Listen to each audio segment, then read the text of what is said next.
Back with the Tucson. Thanks for coming by. Hanging out here behind the headlight.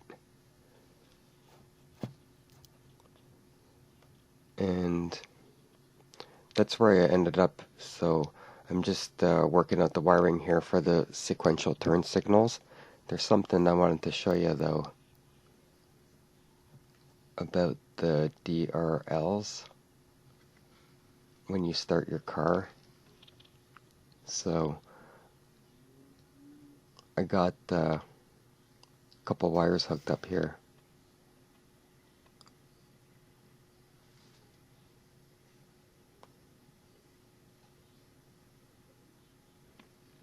Whenever you start your car.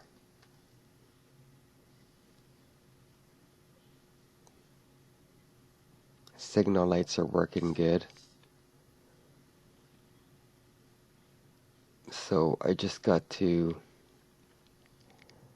figure out the headlight wiring,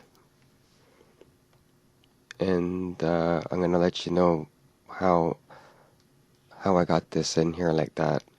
And it was a bit of a pain in the ass to install it, so you gotta sort of rearrange a couple things, let's say.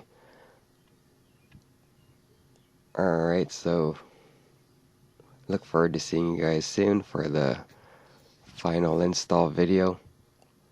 Take care of your Tucson. See you soon.